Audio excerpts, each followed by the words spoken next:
It started with a simple question from a little girl. "Daddy, can we help her?" What followed would shake an entire town, expose a hidden war between billionaires, and transform a quiet single-dad veteran into the heart of a national movement. One act of courage in a small-town diner set off a ripple effect that reached corporate boardrooms, criminal empires, and the hearts of thousands. And it all began with kindness. And 3 unexpected Rolls-Royce arrivals the next morning. The soft hum of a jukebox blended with the gentle clatter of forks and ceramic mugs. Maple Diner, a cozy roadside spot nestled between a tire shop and a closed antique store, glowed warm under its vintage neon sign. Maple D buzzed intermittently the eye, flickering in and out like a tired heartbeat. Adam Walker sat in the red leather booth closest to the window, a steaming mug of black coffee in front of him, and across the table, his 4-year-old daughter Clara sat with her legs swinging freely above the floor. She wore her favorite yellow overalls dotted with oil smudges from earlier when she insisted on helping Daddy fix the truck. The scent of maple syrup and sizzling bacon hung in the air. Clara was busy lining up sugar packets like toy soldiers, her little brow furrowed in concentration. Adam couldn't help but smile. These Friday nights had become their tradition, the reward after a long week of greasy knuckles and aching joints from working at the small garage he owned on the edge of town. For him, it was a breath of peace. For Clara, it was magic, chocolate chip pancakes, whipped cream mustaches, and a waitress named Maggie who called her darlin' and snuck her extra marshmallows in her cocoa. The bell above the door jingled, and Adam instinctively glanced up. Old habits from his Marine days still flickered like embers in the back of his mind. 3 men stepped in. Something about them didn't fit the rhythm of the place. Leather jackets, one with a torn sleeve, another with a faded snake tattoo slithering up his neck. They didn't sit. They scanned the room with eyes too sharp for comfort. Adam's gaze narrowed, but he quickly turned back to Clara, not wanting to startle her. She was now trying to build a tower from tiny creamer cups. "Hey, Daddy," she said suddenly without looking up. "Do you think stars can see us from up there?" Adam chuckled. "I think they can, baby." Clara nodded solemnly. "Then I hope Mommy's star is really bright tonight." His smile faltered just a breath. He reached across the table and tucked a loose strand of hair behind her ear. "Me too." Maggie arrived with their food, setting down a short stack of pancakes for Clara and a plate of hash and eggs for Adam. "Your usual," she said with a wink. "And don't worry, I slipped her extra syrup." "Thanks, Maggie," Adam said warmly. The men stood at the counter, now speaking to the cashier in low tones. One of them leaned too close. Adam noticed it. So did Maggie. Her smile faded. Outside, a cold wind swept leaves down the sidewalk. Through the window, the town looked peaceful. But inside the diner, tension settled like a draft under the door. Then she entered. A young woman, no more than 25, stepped in hesitantly. She wore a plain blue dress, her dark hair pulled into a simple ponytail. She looked like someone trying not to be seen, eyes darting, posture guarded. Adam didn't know what made him notice her so sharply. Maybe it was the way her hands clutched her purse strap. Maybe it was how she immediately turned to leave only to be intercepted. The 3 men moved fast.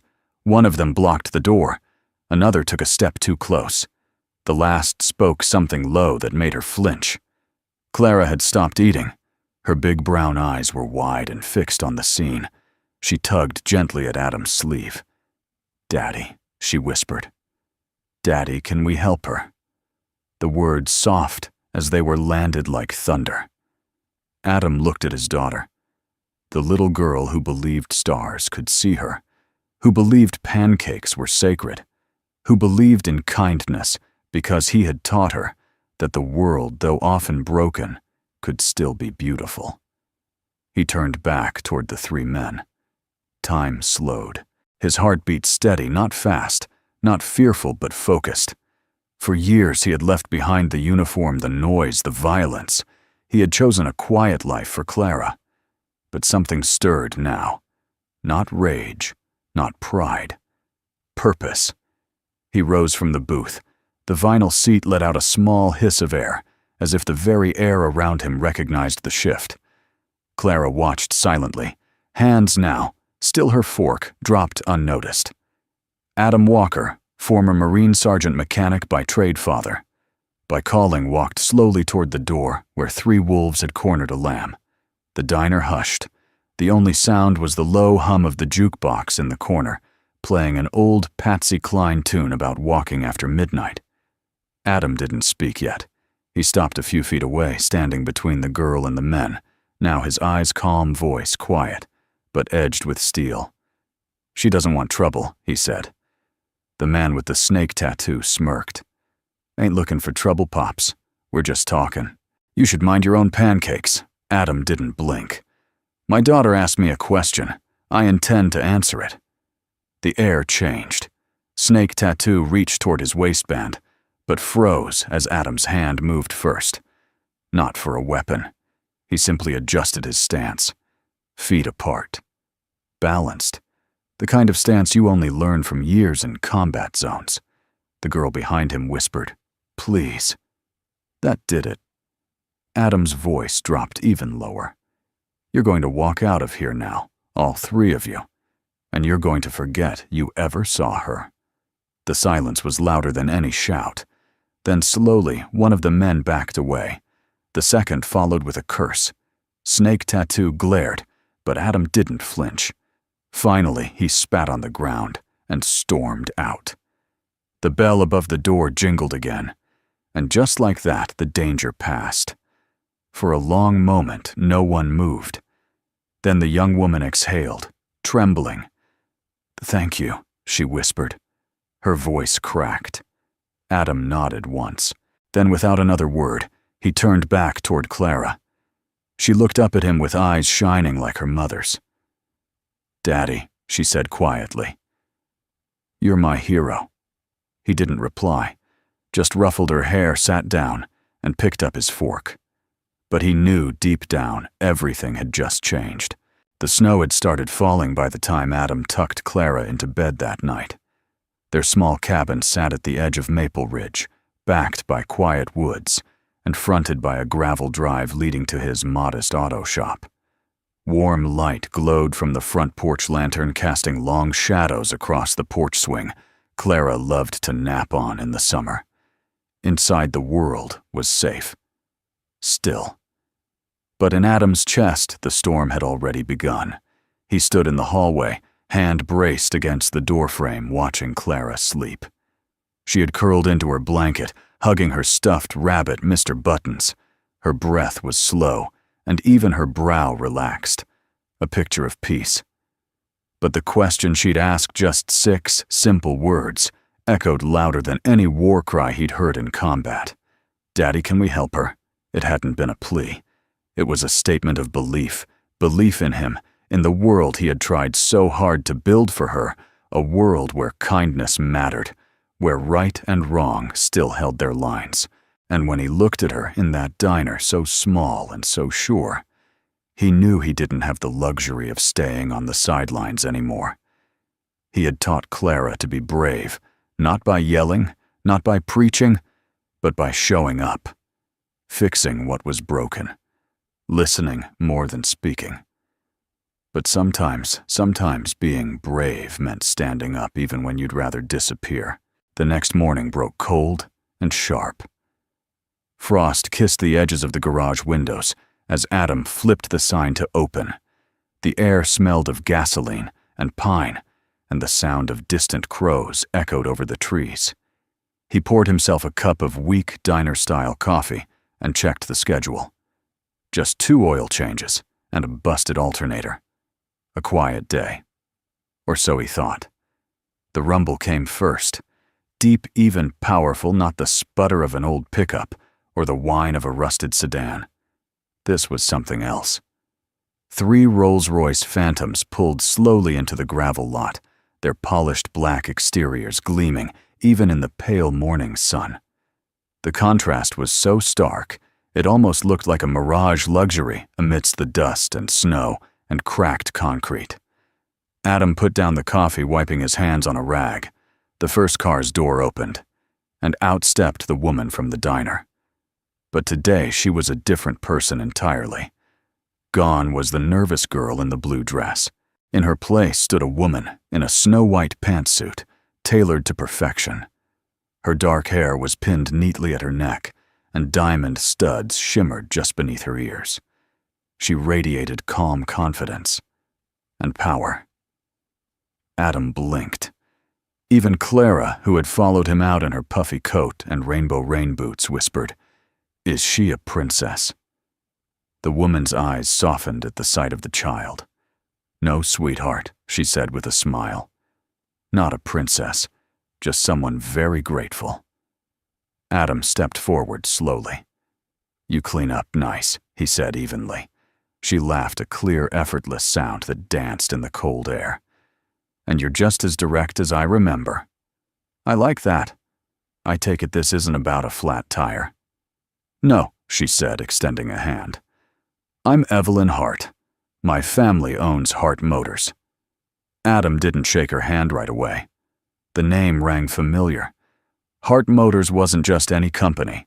It was the third largest luxury automotive group on the East Coast. Prestigious, powerful, and very far from Maple Ridge. Evelyn let her hand fall, sensing his caution. "I didn't tell you who I was last night, because I didn't want anyone to treat me differently. But what you did, what your daughter reminded you to do, meant more than I can say. I just did what anyone should have done," Adam replied, his tone flat, but not cold. "That's where you're wrong," Evelyn said, meeting his eyes. "Very few people would have stood up, even fewer with a child sitting beside them." He paused. "Why are you here?" he asked finally. "To say thank you," she said. "Properly. And 3 Rolls-Royce are required for that." Evelyn smiled again, but this time it didn't reach her eyes. "They're not for show. I'm under surveillance. The men you saw last night, they work for a rival company. I'm in the middle of a legal and business war. And last night, I walked into a trap." Adam's jaw clenched. "They were trying to intimidate me," she continued, "force me to back out of a deal that would bring a manufacturing plant to this region. Jobs, training programs, it's a big move, and not everyone wants it to succeed. And you came here to offer me a job. I came here to ask if you'd be willing to partner with us," Evelyn said. "I need service partners across the region, reliable local mechanics, people with integrity." He stared at her, blinking against the cold wind and the sheer audacity of the moment. "I'm a small-town grease monkey with a 4-year-old in a 2-lift garage, and I'm a CEO with 3 cars and a debt of gratitude," she said gently. "Don't sell yourself short." Behind him, Clara tugged at his hand. "Can we help more people, Daddy?" she asked, her voice light but curious. Evelyn's smile turned wistful. "Smart girl." Adam looked between them, his daughter's trusting eyes, Evelyn's poised calm, and felt something shift in him. An old part of himself stirring. Not the soldier. Not the mechanic. The man who once believed he could build something better. "Let me think about it," he said at last. "Of course," Evelyn replied, "but I'll be back tomorrow, and I'd love to bring you both to Hart HQ just to see what this could mean." She turned to leave her heels crunching lightly in the gravel. The 3 phantoms pulled away one after the other, disappearing down the snowy road, like black swans fading into mist. Adam stood still for a long moment. Clara slipped her hand into his. "Was that the girl from the diner?" she asked. "Yeah," he said, voice soft. "But she's more than I thought." Clara nodded sagely. "I think you're more than you think too, Daddy." Adam smiled, eyes glistening just a little. "Yeah, kiddo. Maybe." Adam Walker had always known how to read a room. In war, it had saved lives. In the garage, it helped him tell when a client was bluffing about how long their check engine light had been on. But that night at the diner, he hadn't needed to read the room. He had felt it, like a pressure drop before a storm. Now, a full day later, he sat alone at his workbench, oil-stained hands, idle, staring blankly at a disassembled carburetor he'd rebuilt a dozen times over. The gentle click of the wall clock was the only sound, and even that seemed loud in the stillness. He should have been exhausted. The garage had been busy. Evelyn's visit had turned everything upside down. Clara had spent the afternoon drawing race cars and asking if Miss Evelyn could come back for pancakes. But Adam's mind was back in that booth, in that moment, hearing his daughter's voice just before everything shifted. "Daddy, can we help her?" He hadn't expected to stand. He hadn't planned to act.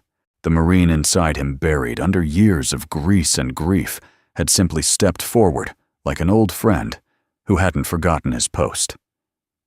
And when he did, the room had changed. He remembered the exact way each of the three men looked at him. Not with fear, but with recognition. A knowing. A measure of caution only shown to those who had seen the same darkness they trafficked in. And he hadn't raised his voice. He hadn't needed to. He had learned long ago that strength didn't come from volume. It came from certainty, stillness, and the willingness to stand between danger and the innocent, no matter what it cost. The sound of the front door creaking open brought him back. He looked up. Evelyn Hart stepped into the garage this time without the entourage or the armored vehicles. Just her. A fitted gray trench coat. Boots that clicked softly on the concrete. Hair pulled back in a low twist. She looked normal. Elegant, but quieter somehow. Adam stood and wiped his hands with a cloth. "You're early," he said. She glanced at the dusty clock. 15 minutes. I was curious if punctuality still mattered in a place like this. "It does," he said. "Just not as much as trust." Evelyn nodded. "Good answer." He gestured toward a folding chair near the workbench. She sat without hesitation, crossing her legs. He noticed the faint crease between her brows. Less polished than yesterday. More human. "You look tired," he said, not unkindly. She gave a quiet laugh. "You try negotiating with board members while dodging corporate espionage and hiding bruises from security threats." Adam didn't smile. "I have, actually. Just in a different uniform." They sat in silence for a beat. "I looked you up," she said, finally. "Adam Walker. Honorable discharge. Marine Sergeant. Served 3 tours. Lost your wife 3 years ago to cancer. Moved here to raise your daughter alone. Opened this garage with your military pension." He didn't flinch. And I realized I was right. About what you don't belong here." He turned slowly. "I chose to be here." Evelyn's voice softened. "I don't mean it as an insult. I mean that your life has outgrown this garage, whether you see it or not." Adam looked around, at the dented toolbox, the faded calendar, the wall of photos, Clara's drawings taped beside pictures of his unit from another lifetime. "I don't need more," he said simply. Evelyn leaned forward. "Maybe not for you. But what about for her?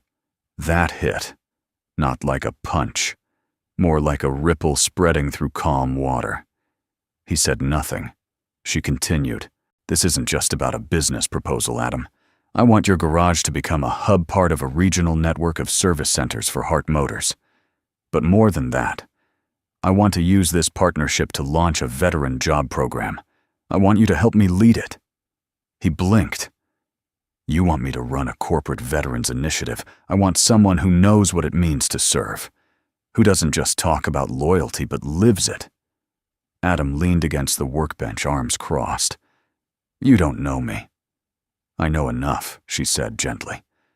"You put yourself between me and danger, without knowing who I was. That's the kind of person I want building something with me." Silence fell again, heavier this time. He thought of Clara, of the way her small hand fit into his, of her laugh, her trust.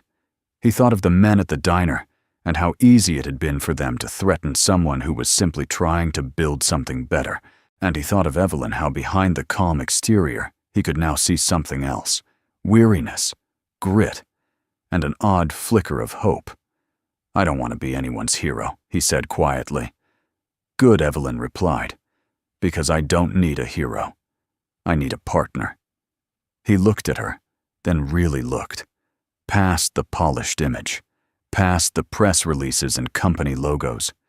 She wasn't some cold CEO. She was a woman trying to make something good in a world that often rewarded the opposite. And for the first time, Adam let himself consider the idea that maybe, just maybe, his quiet life wasn't the finish line. Maybe it was the starting point. Later that night, after Evelyn had gone, Adam sat with Clara in the backyard, wrapped in blankets under a sky full of stars. She rested her head on his shoulder. "Daddy, yes, sweetheart. Are we gonna help her again?" Adam stared at the night sky, the stars clear and sharp above them. "Yes," he said softly. "I think we are." Clara smiled, eyes drifting closed, and for the first time in years, Adam Walker didn't feel like he was leaving something behind. He felt like he was walking toward something. The next morning began like any other. Sunlight filtered through the blinds in stripes, cutting across the kitchen table, where Clara sat, swinging her legs and coloring on a flattened cereal box.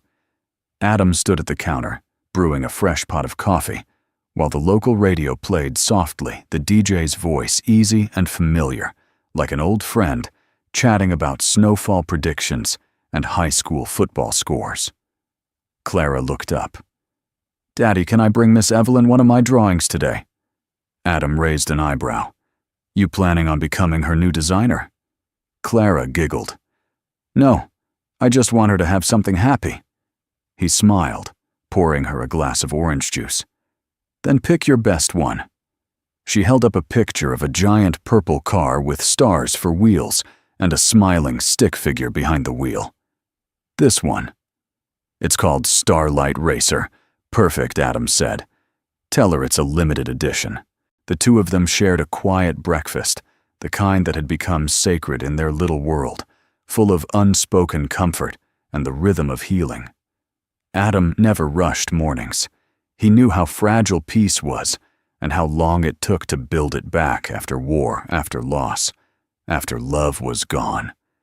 But today something tugged at the edges of that peace. By 9 a.m., Adam was in the garage, tightening the serpentine belt on an old F-150, while Clara sat on the workbench, humming to herself.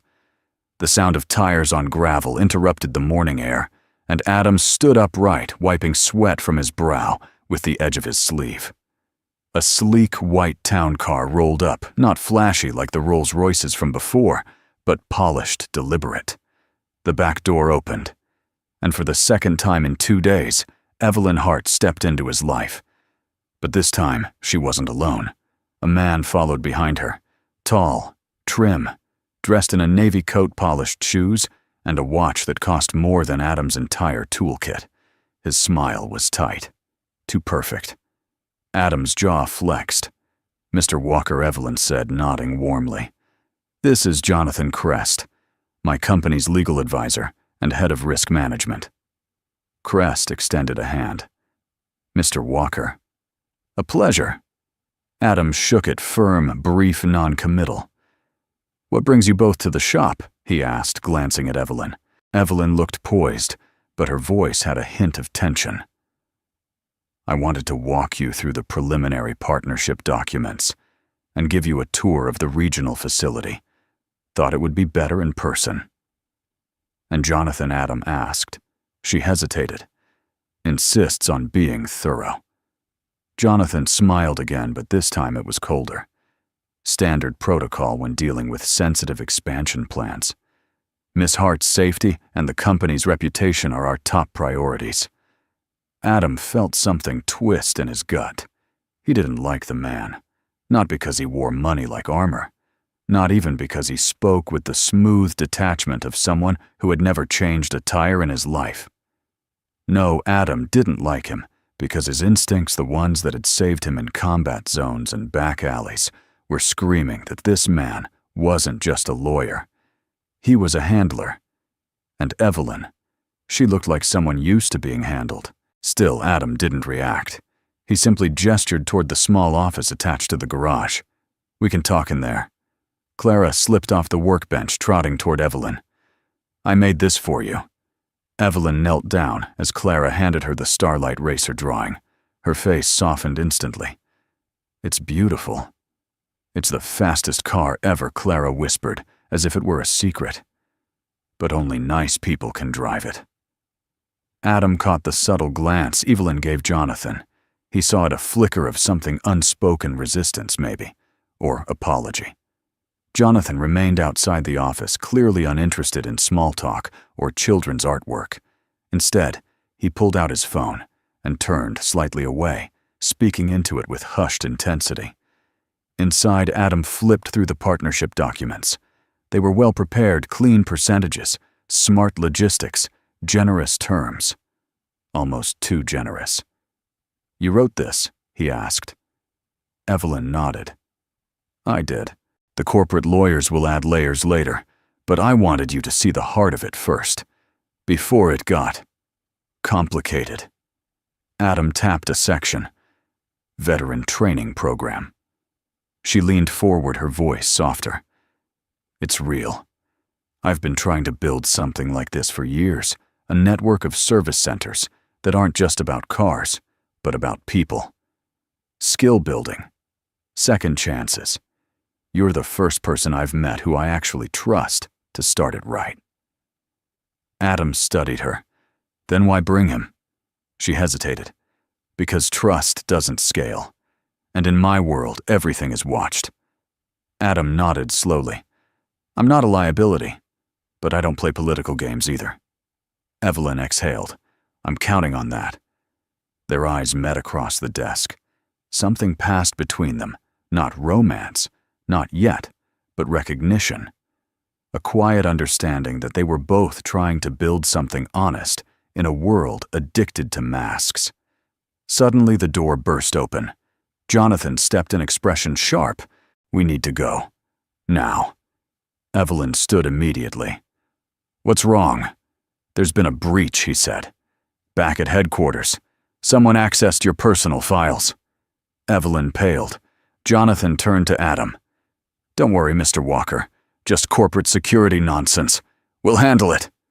He started to usher Evelyn out, but she paused, turning back to Adam. "I still want you to see the facility," she said. "Tomorrow," Adam nodded. "I'll be ready." Clara waved from the corner. "Bye, Miss Evelyn. Drive the racer safe." Evelyn smiled, this time genuinely, and followed Jonathan out. As the car disappeared down the road, Adam watched the dust settle. Something had changed. Evelyn was clearly in deeper trouble than she let on. And Jonathan Crest wasn't just some lawyer. He was a man used to controlling situations. Adam had spent years following orders. But this time, he wouldn't follow anyone blindly, not even someone as compelling as Evelyn Hart. Not when Clara's voice still echoed in his mind. Only nice people can drive it. The next morning, frost clung to the edges of the windshield like lace. Adam stood in the driveway, brushing snow off his truck, the cold biting through his flannel sleeves. Clara was still inside, finishing her oatmeal and picking out which of her 20 plastic bracelets matched her coat best. He looked up at the sky, pale gray heavy. Snow was coming again. Adam's world had changed twice in as many days, and part of him was still trying to catch up. Not to the money, or the opportunity, or even the 3 black Rolls-Royces that had turned his gravel lot into something resembling a movie scene. No, what stuck with him was Evelyn, not the way she looked, though there was no denying she carried a certain impossible elegance, but the way she spoke. There was steel beneath her composure. A woman who had learned how to wear calm like armor. And now he couldn't shake the feeling that whatever she was building, it was more than just business. By mid-morning, Evelyn returned without Jonathan Crest. She pulled up in a silver electric coupe, sleek and quiet, and stepped out in jeans boots and a navy wool coat that made her look almost ordinary. Almost. Clara, who had been helping Adam sort bolts by size, her idea of fun lit up the moment she saw her. "Miss Evelyn." Evelyn knelt just in time to catch the flying hug, laughing as Clara nearly bowled her over. "Someone's got strong muscles. I ate 3 bites of broccoli last night," Clara announced with pride. "Well, then I'd better be careful," Evelyn smiled, rising. Adam wiped his hands and walked over. "You came alone. I figured it was safe," she said. "Unless you're secretly a spy mechanic with a trapdoor under your garage. Only on Thursdays." They shared a quiet smile. Evelyn gestured toward the office. "Can we talk inside?" Adam led the way, gesturing for Clara to stay with her coloring. Inside, the little office still smelled faintly of motor oil and pine-scented cleaner. The heater hummed softly in the corner. Evelyn sat across from him, her posture relaxed, but her eyes sharp. "I need to tell you something," she said, "and I need you to hear it all before you decide anything." Adam nodded, saying nothing. Evelyn took a slow breath. Those men in the diner, they weren't just random thugs. They were sent by an old rival of my father's. Someone who's been trying to buy up every piece of Hart Motors since my father passed. I refused a buyout deal last month, and things have been escalating. Adam's jaw tightened. "I've had break-ins, threats. My legal team's been watching my back, but Jonathan thinks I should step back. Sell. Protect myself." "And you don't?" Adam asked. "No," she said firmly. "Because if I do, everyone we employ, hundreds of families, lose their security. I won't let that happen. I want to move forward with the expansion project, and I want you at the center of it." Adam leaned back, arms crossed. "I'm not corporate," he said. "I know," Evelyn said quickly. "That's why I trust you." He blinked. "I'm not offering you a promotion," she continued. "I'm offering you a partnership. You'd keep your garage, but we'd invest in it, upgrade the equipment, train new techs, turn this into a flagship site for veteran retraining. You'd mentor, oversee operations, get equity, real ownership." Adam was quiet. Then, "Why me? Because you're not after anything," she said. "That's the rarest kind of person in my world." A long silence stretched between them. Outside the window, Clara twirled in the snow, pretending to be a ballerina mechanic, holding a wrench like a magic wand. Adam finally spoke. "You realize if I say yes, I'm pulling myself and her into your fight." Evelyn looked down. "Yes.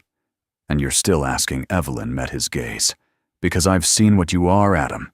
You're a protector, a builder. And I can't do this alone."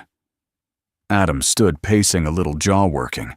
His mind darted between possibilities, upgrades, expansion headlines, risk. Then he thought of Clara's voice.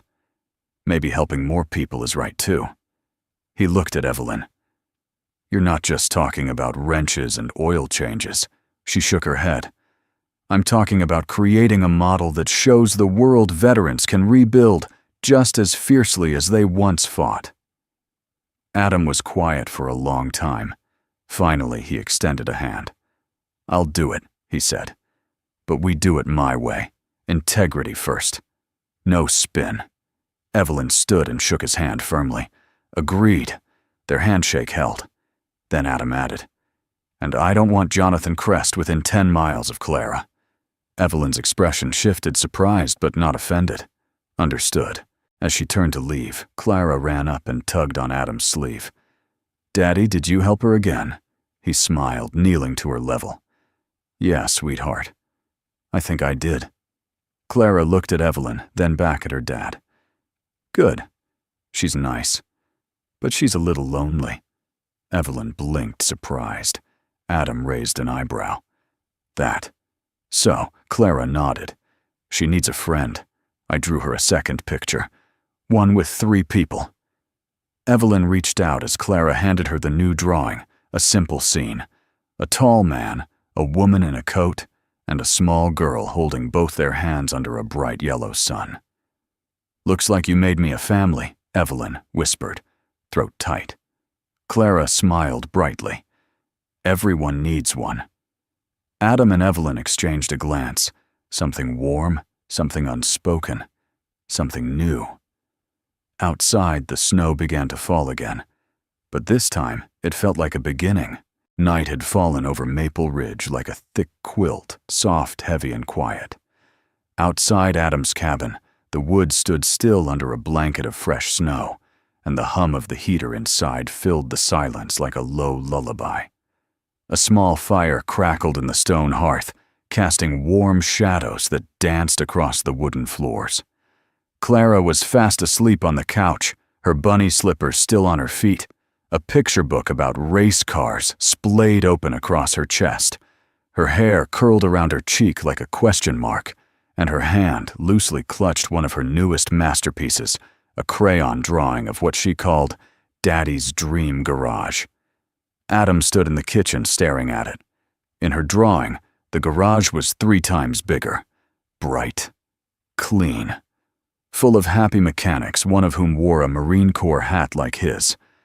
There was a swing set off to the side, and in the corner, a sign that read, "Clara's Snack Shack Free Cookies for Heroes." He smiled, but the weight in his chest didn't lift. Evelyn's proposal was still echoing in his head, Equity Expansion Training Program's veteran support. She had laid out the vision with such clarity and heart that it was impossible not to be moved. But Adam knew better than most that visions always came with costs. He stepped out onto the porch with a cup of black coffee and let the cold slap him awake. This garage, this town, it had saved him after Angie passed. When the war inside him hadn't stopped just because he came home, it was these quiet nights and Clara's giggles that pulled him back. Starting over hadn't been about ambition. It had been about survival. Now here he was again, standing at another kind of crossroads. One path led to comfort, safety, predictability. The other to something bigger and riskier. He didn't fear change. What he feared was change that would take something away from Clara. Because at the end of it all, she was the only mission that mattered. The next morning, after pancakes and maple syrup, and Clara's very serious request that he wear the red plaid shirt because it makes you look like a boss, Adam took her to the garage early. The lot was quiet, blanketed in snow, but his mind was anything but. By mid-morning, he found himself standing at his workbench, staring at the same carburetor he hadn't finished rebuilding for 2 days. His hands moved automatically, but his heart wasn't in the bolts and valves. His thoughts were on what-ifs. What if this deal went south? What if Evelyn's rivals came after him? What if the quiet life he'd built was a house of cards that would collapse under the weight of ambition? A small voice interrupted his spiral. Daddy Clara stood in the doorway to the office, her hair a little messy, holding a peanut butter sandwich in one hand and her sketch pad in the other. Adam turned. "What's up, sweetheart?" She walked over and climbed onto the stool beside him. "You're being too quiet today," he chuckled. "Sometimes quiet helps me think." Clara nodded solemnly. "That's what Miss Maggie says before she burns the toast." Adam laughed. "Well, I haven't burned anything yet." She tilted her head. "Are you thinking about Miss Evelyn's big idea?" He paused. "I am." "Are you going to say yes?" He sighed. "I don't know yet." Clara was quiet for a moment. Then she slid her sketch pad over to him. On the new page was a drawing of the two of them. He was holding a wrench. She was handing out cookies. Above them was a sign that read, "Helping makes hearts grow." Adam blinked. "Where'd you hear that? I made it up," she said proudly. "It just came out when I was drawing." He looked at her. Really. Looked. The tiny freckles across her nose. The pure trust in her eyes. She didn't care about contracts or revenue or corporate risk. She just cared about people. "Daddy," she said quietly. Helping her was right. Maybe helping more people is right too. He looked down at the sketch again, and for the first time in hours, the tightness in his chest loosened. There would always be risk, always shadows in every new door. But maybe the point wasn't to avoid them forever. Maybe the point was to choose the shadows worth walking through, the ones that might lead to light. Adam nodded slowly. "You're right." Clara grinned as if that settled everything. Then serious again. "If we get a bigger garage, can I have my own cookie counter? We'll see," he said, tugging gently at her ponytail. But inside, a decision had already taken root. Not just about the business, about himself. For too long he had defined safety as hiding from what hurt, from what might go wrong. But maybe real growth, came from doing the hard thing anyway. That night, Adam stood in front of the mirror in his bedroom, staring at the man looking back. Not the tired mechanic, not the grieving husband, not even the former Marine, just a father, a builder, a man who still had more to give. He picked up the old dog tag that hung from the nail beside the mirror, worn, scratched but solid, a piece of who he used to be. He wrapped it around his neck again, not as a burden, as a reminder. The phone rang. He answered on the second ring. "Walker." Evelyn's voice came through, soft but hopeful. "Is this a bad time?" "Not anymore," he said. "I've made my decision." A beat of silence. Then, "And I'm in," Adam said.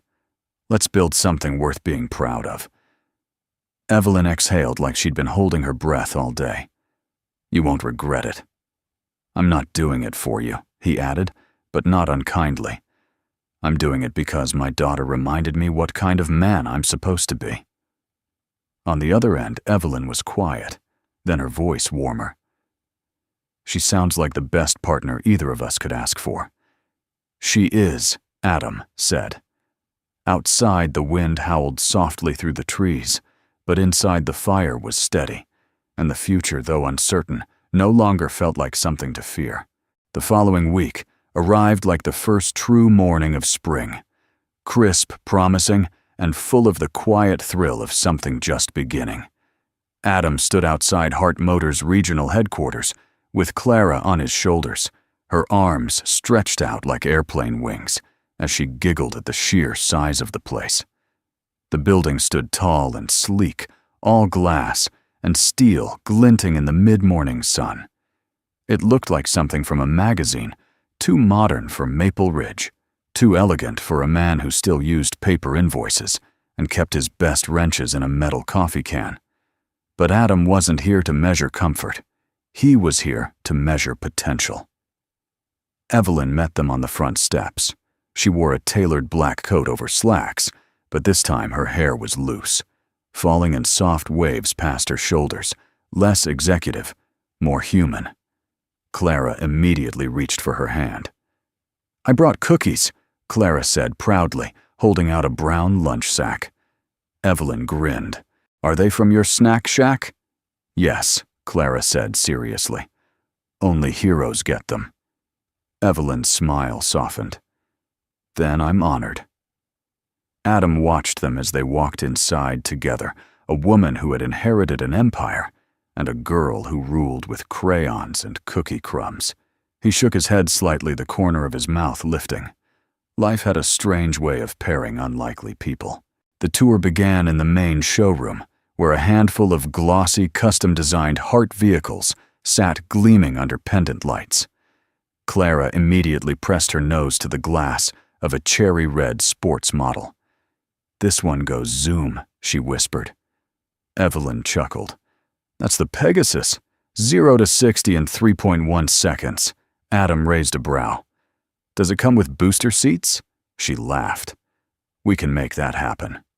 From there, they moved into the operations wing, a hive of movement and quiet purpose.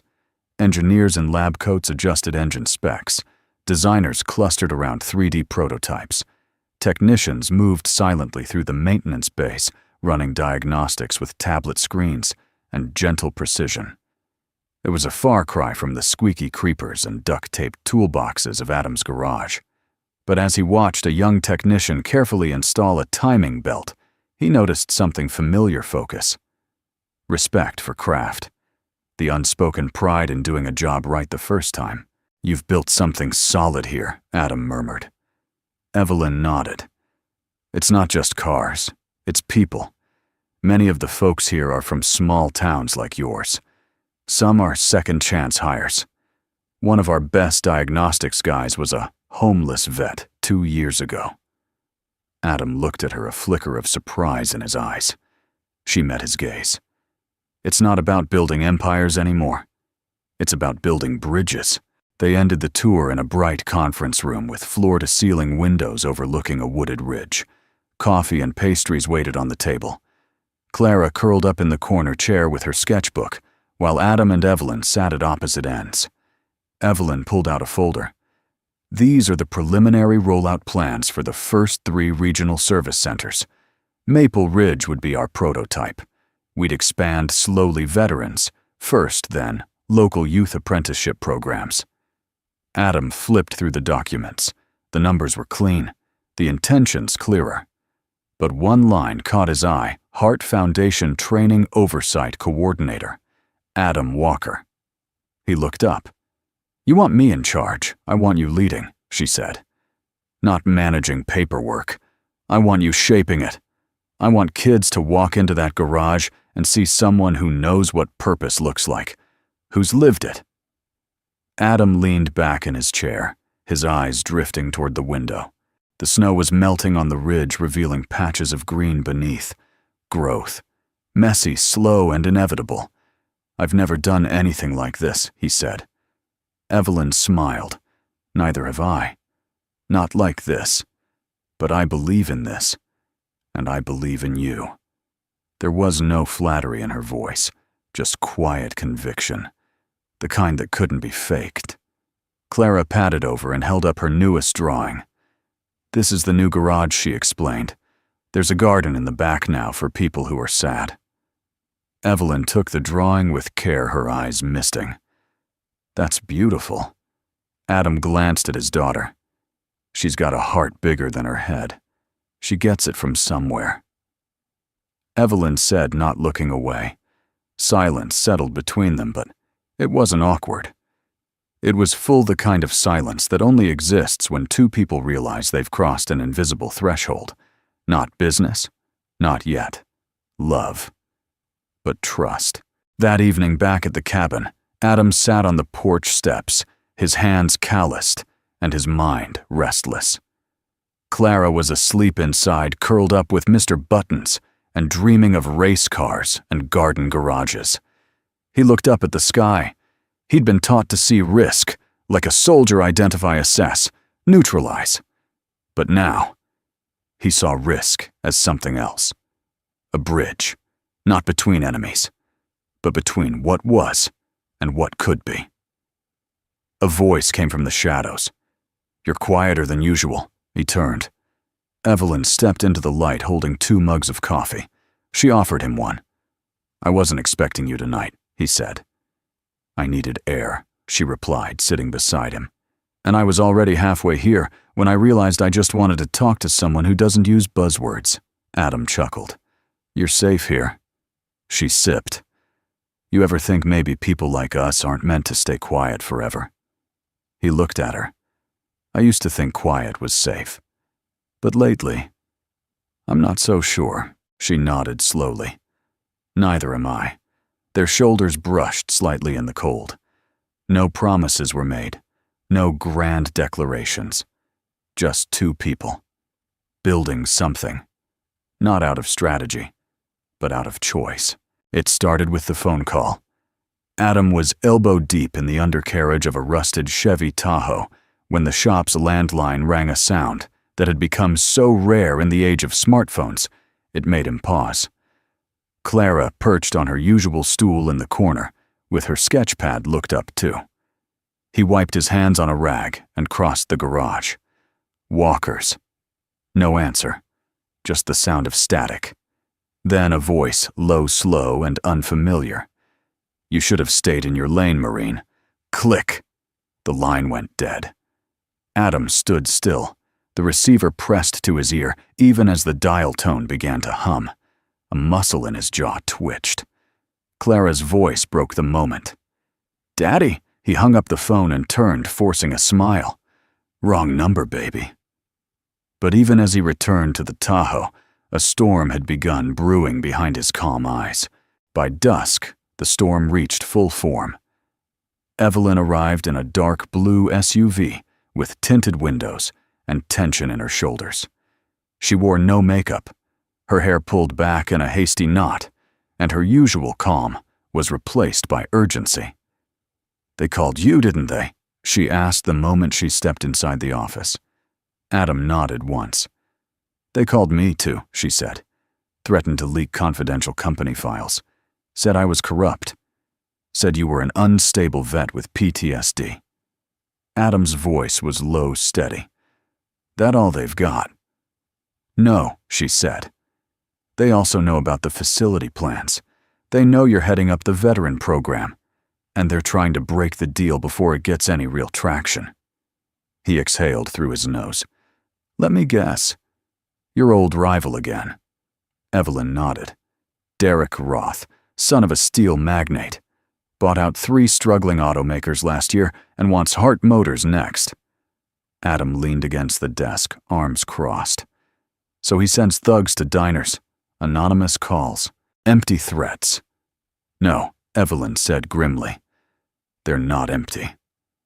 She reached into her bag and pulled out a printed photo, grainy and low resolution but clear enough. It was the exterior of Adam's garage, taken from a distance. In the bottom corner of the frame was Clara playing with sidewalk chalk in front of the bay doors. Adam didn't speak, didn't move, but something behind his eyes darkened. "I wanted to warn you," Evelyn said. "Not to scare you, but because you deserve the truth." "Truth is," Adam said slowly, "this is exactly why I left that world. The politics, the games, the threats dressed as business." Evelyn sat down across from him, her hands folded tightly. "And yet, you stepped back into it. For something good." He looked at her. "That's what makes it dangerous. Good things are always the first targets." That night, Adam couldn't sleep. He sat by Clara's bedside watching her chest rise and fall under the quilt. Her fingers clutched Mr. Buttons like a lifeline. The nightlight painted the room in soft gold. He remembered being in Afghanistan, crouched in a village doorway watching a child sleep through mortar fire. The same peace, the same fragility. He had promised himself when he left the service that Clara would never feel fear like that. That he would build a life so safe she'd never know the weight of the world. Now that safety was being challenged, not by bombs, but by ambition. He stood and walked to the front porch, the wood creaking beneath his boots. The cold bit at his skin, but he didn't mind. He needed the clarity of it. He pulled out his old military dog tags from under his shirt and held them in his palm. They were scratched and dulled by time. Symbols of a man who had once fought for something bigger than himself. He had thought he'd left that part behind, but maybe it had only been sleeping. And now it was awake. The next morning, Adam arrived at the garage early. He went straight to the camera system he'd installed himself a year ago, just a simple setup meant to keep an eye on inventory and the front lot. He checked the recordings. At 3:12 a.m., a shadow moved near the garage doors. At 3:13, a figure crouched by the propane tank. At 3:14, the feed cut out. He rewound, replayed. Nothing clear enough to ID the face, but the message was obvious. This wasn't just about intimidation. It was escalation. By noon, Adam had contacted Sheriff Doyle, a former Marine himself, long since retired from active duty, but still sharp, with eyes like a hawk and a handshake like a vice. "I'll file the report," Doyle said after watching the footage. "But you need to know these guys, if they're who I think they are. Play dirty. Real dirty. You may be poking a bear." Adam's voice was steady. "Then it's time someone stood up to it." Doyle nodded. "I figured you'd say that. I'll keep extra patrols out this way." As Doyle left, Evelyn pulled up. She stepped out of the car holding a manila folder and a quiet determination. "I brought something," she said. Inside, she spread out blueprints across the workbench. "This is the next phase. Expanded garage bays, veteran classrooms, a welding certification annex. And over here," she pointed to a small square marked C1 Clara's Cookie Shack. Adam raised an eyebrow. "Seriously, she earned it," Evelyn said, "and besides a little sweetness, never hurt a place trying to heal." He looked down at the plans, then up at her. "I'm in," he said. Even after last night, he nodded, especially after last night. She smiled, a little sad, a little proud. "They're going to come harder now." Adam's voice was quiet. "Then we hold the line." That night, he placed a new sign in the garage window. "Veteran-led, community strong. We're not going anywhere." And beside it, Clara's drawing laminated, colorful defiant in its innocence. The shadows might be circling, but Adam Walker wasn't the man he used to be. He was more. He was a father, a builder, and now he was a defender of something worth fighting for again. The attack came on a Tuesday night, quiet, moonless, the kind of night where shadows blur into each other and intentions hide beneath silence. Adam had just finished tucking Clara into bed. Her room smelled of lavender from the diffuser she insisted helped keep away bad dreams. He sat with her a while, humming an old lullaby Angie used to sing, his calloused hand gently stroking her hair until her breathing slowed into sleep. He stayed a minute longer listening. Then the world shattered. A boom, not an explosion but something close, rattled the windows and shook the floorboards. The glass on his nightstand trembled and cracked. Adam was on his feet before the sound even registered, adrenaline taking the wheel. He grabbed the baseball bat from the hallway closet out of instinct, more than logic, and rushed to the porch. His garage was on fire. Flames licked up the west wall, like the fingers of some unholy hand. The propane tank hadn't caught, thank God, but something had definitely been ignited near the main storage room. Orange and gold bloomed against the dark sky, casting the surrounding trees in flickering silhouettes. Adam didn't hesitate. He darted toward the building barefoot and shirtless, his breath billowing in sharp puffs of steam as he ran. Snow crunched beneath his feet, melting instantly as he approached the blaze. The side door was ajar, forced open. He scanned quickly, no movement, no intruders. But the fire was spreading fast. He grabbed the emergency extinguisher near the entrance and went to work sweeping the nozzle across the base of the flames, gritting his teeth as smoke stung his eyes. It wasn't enough to stop the fire completely, but it slowed the spread long enough for the local fire department, alerted by an automatic sensor, to arrive 5 minutes later. When it was over, the worst had been avoided. But the message was clear. Next time, they wouldn't be subtle. Clara stood beside him in her pajamas, her small hand clutching his as firefighters doused the last glowing embers. She looked up at him with wide, scared eyes. "Daddy? Are we in danger?" Adam knelt beside her, brushing a smudge of soot from her cheek. "Not if I can help it," he said softly. She nodded like she believed him because, to Clara, her father wasn't just a man. He was a mountain. But inside, Adam's heart was thudding with something far deeper than fear. It was resolve. By noon the next day, Evelyn was there. She didn't knock, just walked into the charred garage office like it was her own war zone. Her coat still bore snowflakes. Her face was paler than usual. I saw the news. Adam, crouched beside a scorched workbench, looked up. No one hurt. That's what matters. She crossed her arms. They meant for it to send a message. "Well," Adam said, standing, "I got it." She stared at him for a long moment. "So, what are you going to do?" He didn't answer right away. Instead, He reached over to a whiteboard covered in grease-smudged plans and diagrams and wiped it clean in one firm stroke. "Start over," he said. Evelyn tilted her head. "Start over." "I'm not backing down," he said. "But I'm not just rebuilding this garage. I'm rebuilding what it stands for." He walked to the center of the room, sweeping dust off the concrete with his boot. No more patches, no more quiet fixes. We go public, full rollout. Veteran program. Town hall. Media if we have to. Evelyn blinked. "You want to escalate? I want to expose," Adam said. "Because cowards work in the dark, but truth," he pointed upward. "Truth loves light." Evelyn exhaled a mix of surprise and admiration. "I was ready to tell you to pause everything, that it might be too risky for Clara for the town." Adam looked at her, something steady and electric behind his gaze. That fire wasn't a warning. It was an invitation.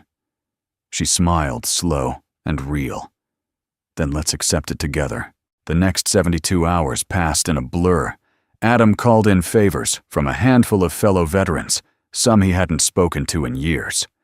One showed up from Ohio with a truck full of tools. Another from Vermont brought welding gear and a 6-pack of gratitude. Word spread quickly. Something was happening in Maple Ridge. The townspeople rallied too. Franklin, the local baker, brought pastries every morning for the crew. Diane from the library printed flyers for free. Sheriff Doyle arranged for overnight patrols, no questions asked. Even high school students showed up to help carry supplies and repaint walls. Evelyn returned, daily sleeves rolled up, clipboard forgotten. She helped carry lumber. She helped lay wiring. She helped Clara restock her newly refurbished cookie shack with sugar-free options for the seniors. At one point, Adam caught her standing alone in the middle of the garage, gazing at the progress. Her eyes were glossy, but not from the sawdust.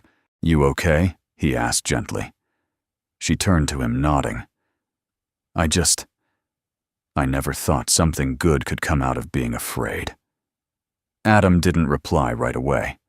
Then, with a half smile, "Fear's just a locked door. Sometimes it takes fire to find the key." That night, after the volunteers had gone home and the tools were silent, Adam stood in the empty garage with Evelyn beside him. The air smelled of wood and sweat and possibility. "You ever think we'd end up here?" she asked quietly. "Every day," he said. She looked at him. He shrugged. "Not like this. Not with you. But I always knew I'd end up rebuilding something. I just thought it'd be a carburetor." She laughed, that soft, tired laugh of someone who hadn't realized how much they needed to laugh. Their eyes met. And for the first time, neither of them looked away. Not yet a kiss, but not far from one either. Just trust. And the beginning of something deeper. In the dark outside, a single camera light blinked red above the door, active recording. Let them come. Let them watch. Because this time, the fire hadn't destroyed the garage. It had revealed the foundation. And that foundation was stronger than fear.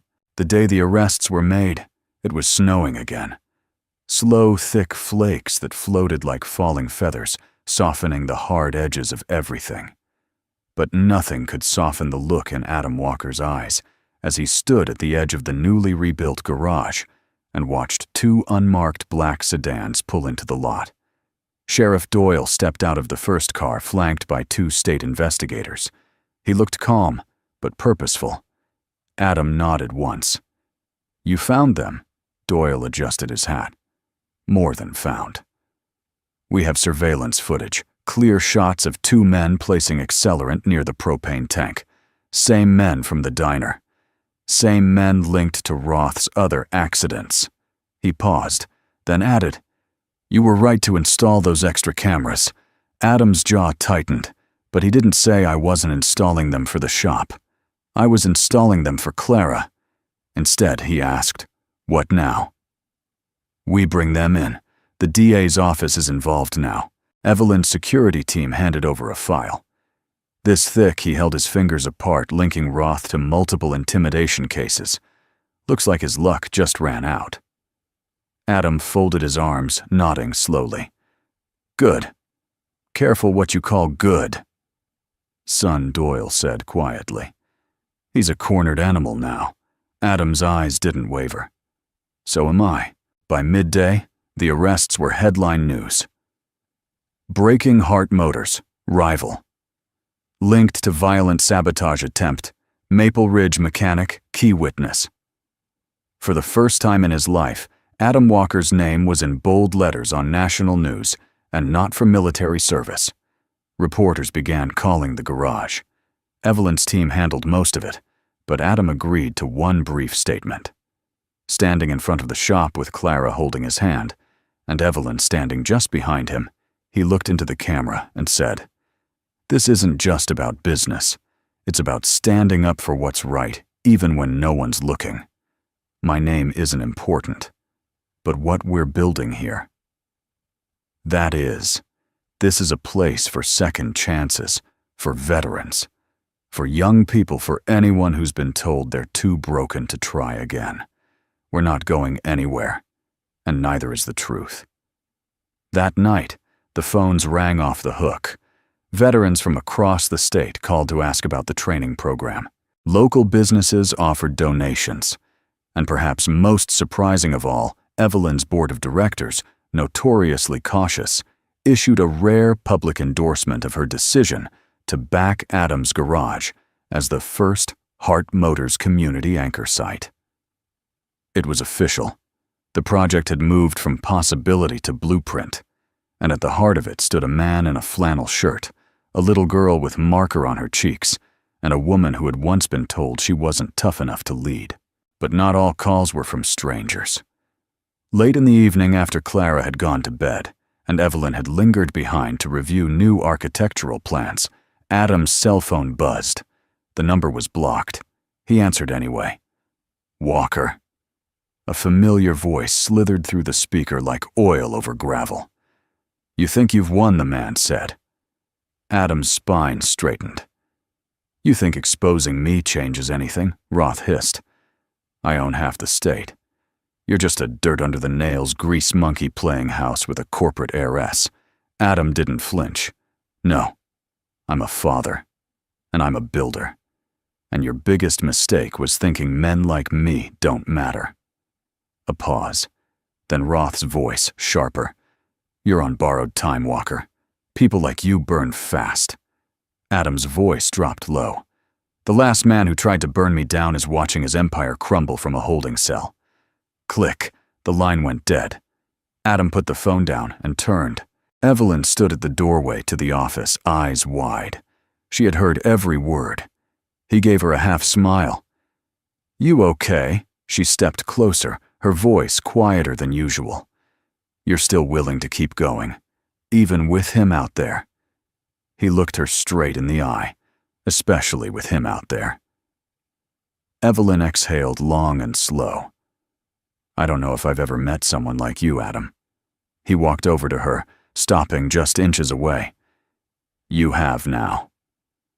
And for a moment they just stood there, not speaking, not needing to two people who had both lost and rebuilt, and now stood on a foundation stronger than fear. 2 days later, the official signing ceremony took place in the newly refurbished garage. A large white banner hung above the front bay doors, Heart Motors Veteran Partnership, Maple Ridge Launch Site. Evelyn stood at the front with the mayor flanked by Adam and a small group of veterans who had flown in from around the country. Clara sat front row in a folding chair with a sign she'd made that read, "My Daddy Fixes Engines and Hearts." When Evelyn approached the podium, she didn't use a teleprompter. She simply said, "This project was born not from strategy but from kindness. A father stepped in to protect a stranger. A little girl asked a question that reminded us what really matters. And because of that moment, that spark, we're here today. Not to celebrate money, but to celebrate meaning. We're building more than garages. We're building bridges." Applause thundered through the crowd. When it was Adam's turn, he kept it short. You don't have to be rich or powerful to make a difference. You just have to show up. That's what this garage will do every day. For every person who walks through that door.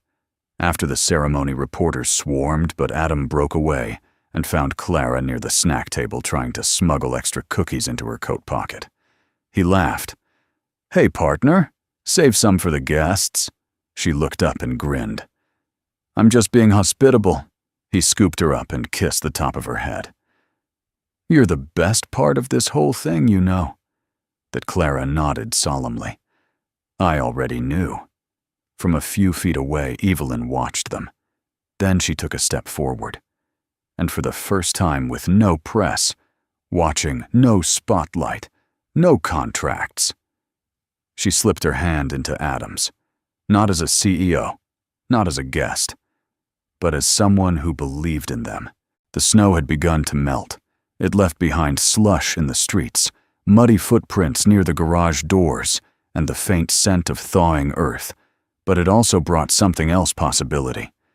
Spring was still weeks away, but the town of Maple Ridge already felt different, lighter, awake, and so did Adam. The garage was bustling now. What used to be a 2-person operation had grown into a small team, 3 veterans in training, a young single mom learning diagnostics, and even an ex-high school shop teacher who'd lost his job during budget cuts. They came not just to work, but to belong.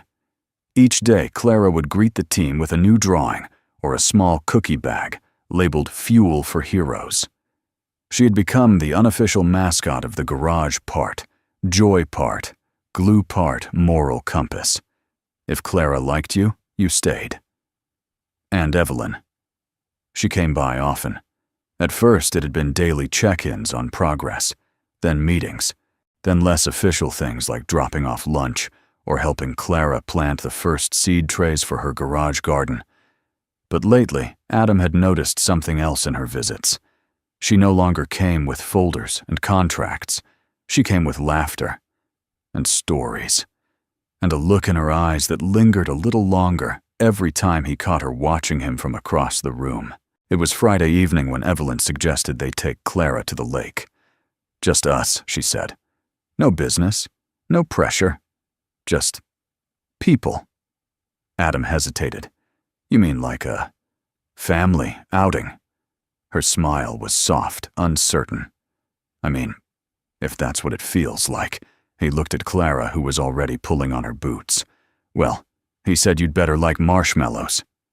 They drove to Old Hollow Lake in Adam's rusted pickup, Clara in the middle seat, Evelyn squeezed up next to the window, trying not to laugh at the lack of shocks. The radio played old country songs, and the windows fogged up with laughter and hot cocoa steam. At the lake, they built a small campfire, roasted marshmallows, and told stories as the sun dipped behind the pines. Clara fell asleep, first her head resting on Evelyn's lap, a marshmallow still stuck to her cheek. Adam leaned back on his hands, watching the sky turn purple and silver. "You ever think we'd end up here?" he asked. Evelyn looked down at Clara, then up at him. "Not even in my wildest dreams." He smiled, then said quietly, "You know, when Angie died, I promised myself I wouldn't love anyone again. Not because I didn't want to, but because I didn't think I could survive losing someone twice." Evelyn's eyes were gentle. "That's not weakness, Adam. That's being human." He looked at her. "But then you showed up. And I didn't even notice it at first, the way you walked in like a storm, but stayed like a sunrise." Her breath caught. "I thought I was protecting Clara by keeping life small. Safe. But you reminded me that sometimes the biggest risk is not risking anything at all." She didn't speak. She just reached over her fingers, brushing his hand. He didn't pull away. Later that night, back at the cabin, Clara was tucked into bed, and Evelyn lingered in the doorway with her coat draped over her arm. Neither wanted to say goodbye. "I should go," she said. Adam stepped closer. "You could stay a while longer." Her eyes searched his. "Are you sure I'm tired of being afraid of "What ifs," he said. "What if it works out? What if we're exactly what we both need?"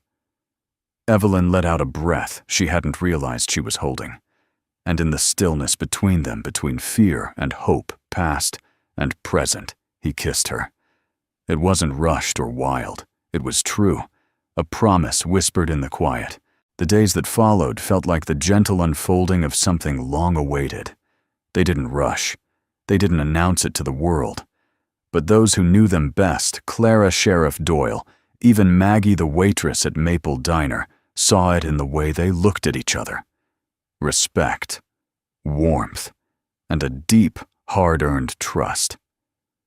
Evelyn shared stories of her childhood, of a father who taught her engines, and a mother who taught her expectations.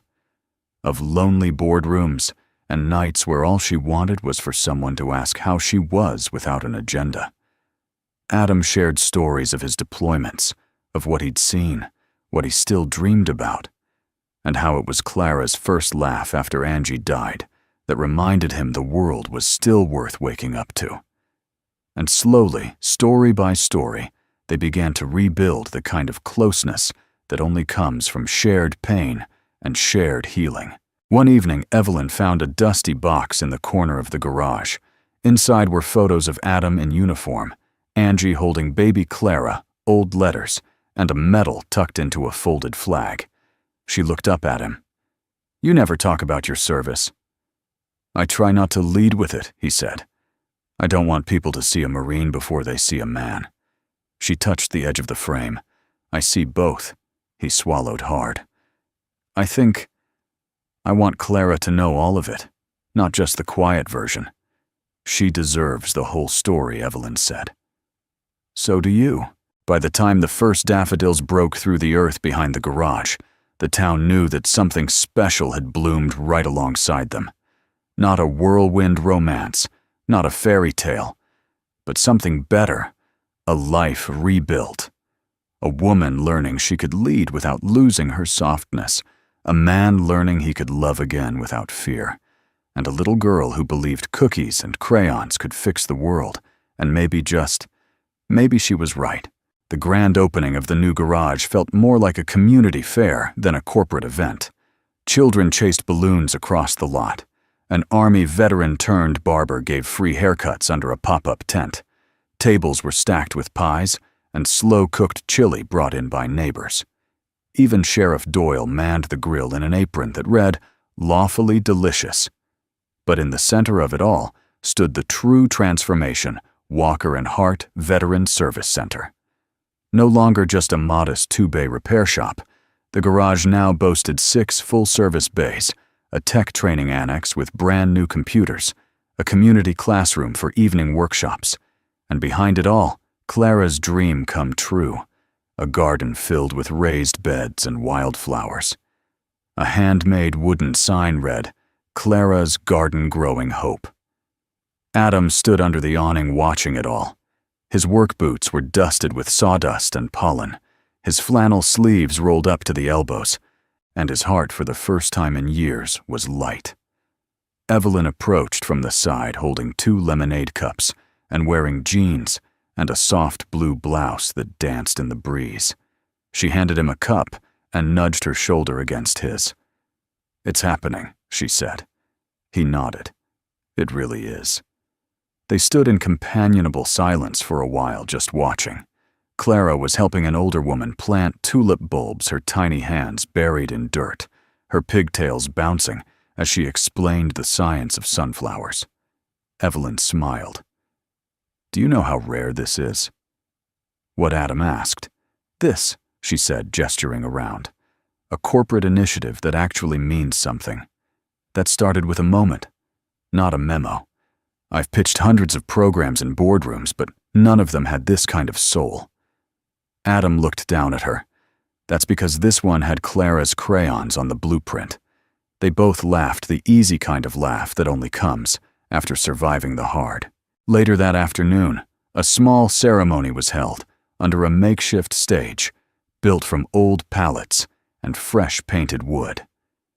Evelyn was first to speak, thanking the town, the volunteers, the veterans, and especially Clara, whose question changed the course of all our lives.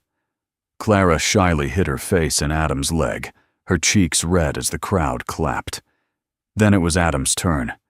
He stood with a quiet presence, the microphone almost unnecessary, given the hush that fell over the crowd.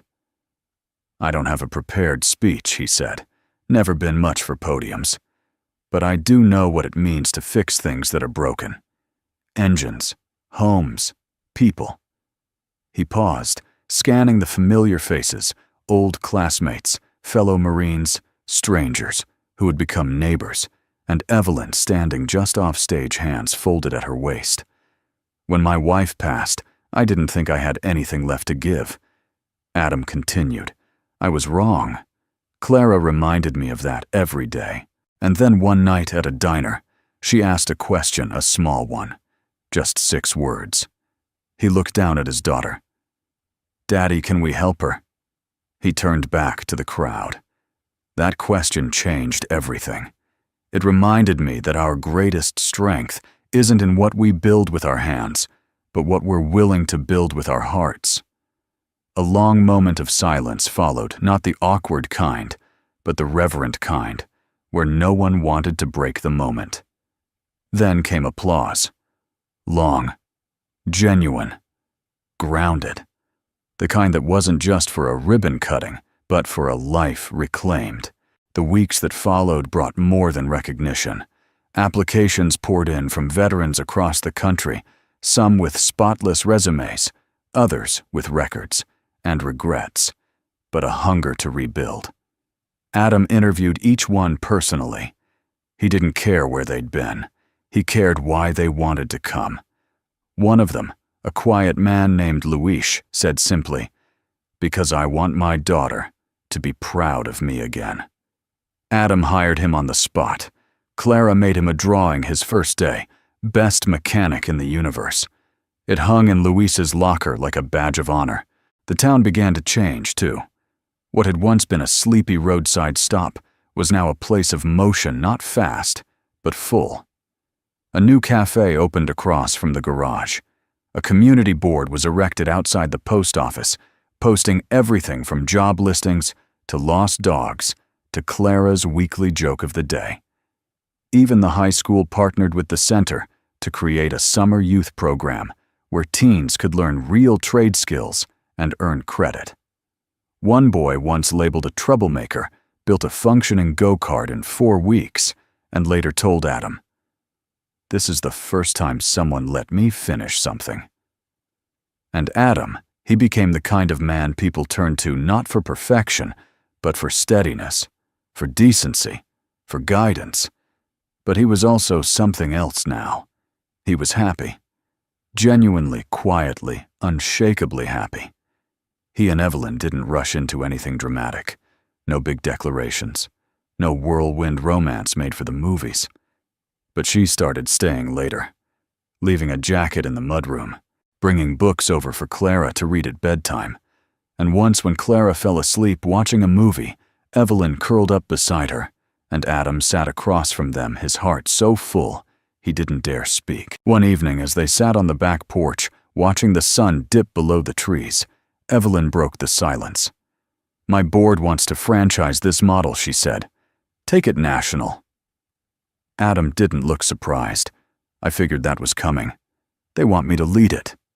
He turned to her, now, catching something in her tone. "But I won't do it," she said softly, "unless you're beside me." He stared at her, not startled, but moved. "I'm not a CEO," he said. "No," she said, smiling. "You're better. You're the reason this worked." He took her hand, then not with urgency but with quiet certainty. "We'll build it," he said. "Not for headlines, for people." She nodded, eyes glistening. Together, together. The stars came out one by one, tiny lanterns against the indigo sky. Inside, Clara laughed at something on TV. Somewhere, a car engine purred. And on the porch of a small cabin in a small town that had witnessed something remarkable, 2 people sat, shoulder to shoulder, not chasing a future, but creating one. Exactly 1 year after that quiet night at Maple Diner, the night Adam Walker stood up for a stranger and changed the course of 3 lives. 3 Rolls-Royce Phantoms returned to Maple Ridge. This time, they didn't arrive under cover of tension or threat. This time, they carried hope. Adam stood outside the garage as the trio of gleaming vehicles rolled into the newly paved lot, their polished hoods reflecting the clear spring sky. He wore a clean gray button-down, tucked into his work jeans, sleeves rolled up grease on his forearm like a badge of honor. Clara, now 5½, stood beside him in her pink work apron that read, "Assistant Boss." Her hair was in 2 neat braids, and she clutched a bouquet of dandelions and baby's breath she'd picked that morning. As the car doors opened, a small crowd gathered. Local residents, veterans from across the state, apprentices, volunteers, and even the mayor lined the sidewalk with quiet curiosity. Out stepped 3 sharply dressed men and women executives from Hart Motors' National Board. Behind them, Evelyn emerged. She was radiant, not in diamonds or glamour, but in purpose. She wore a cream blazer, dark jeans, and a confidence that seemed to echo from the ground up. But when her eyes found Adam and Clara, her posture softened instantly. Clara ran into her arms with the force of a cannonball. "You came," Clara beamed. Evelyn smiled, crouching to Clara's level. "Of course I came. Someone told me this garage has the best cookies and the strongest hugs in the whole state." Clara grinned. "We added lemonade too." "Well then," Evelyn said, standing and turning to Adam. "How could I possibly stay away?" He stepped forward, shaking the hands of the visiting executives, but his gaze rested on Evelyn. "You look different." She tilted her head. "Is that a compliment or a concern?" "A little of both," he said, smiling. "You've got that CEO fire in your eyes again. And I've missed you." Her eyes softened.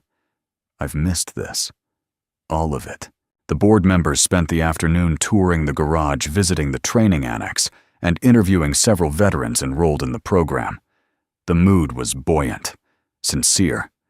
Even the suits, polished and skeptical at first, cracked into genuine admiration.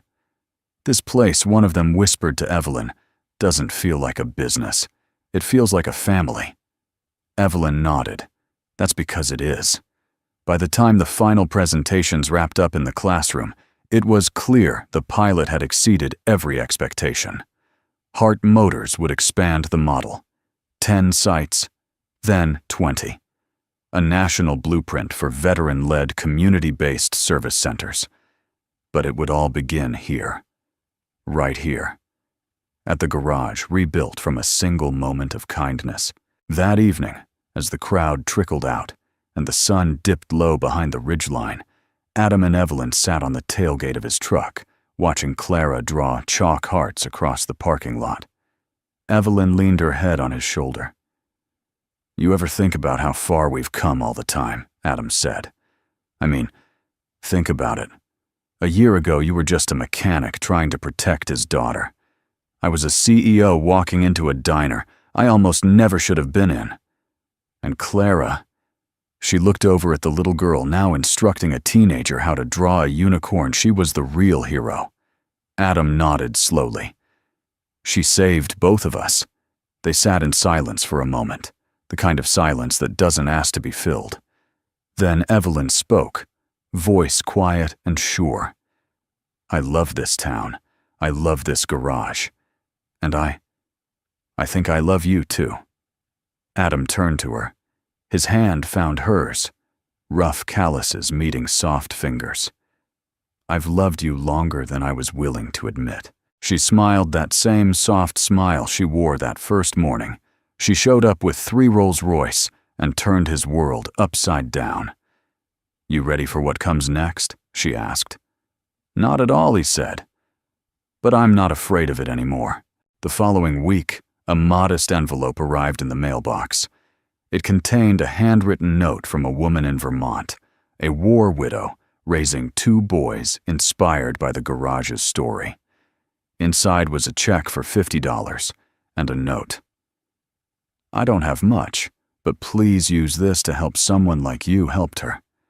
Thank you for reminding me that people still care." Adam stared at the letter for a long time, heart full. The ripple was still moving. By midsummer, Walker and Hart had hired 7 new veterans. The garden out back bloomed in full color.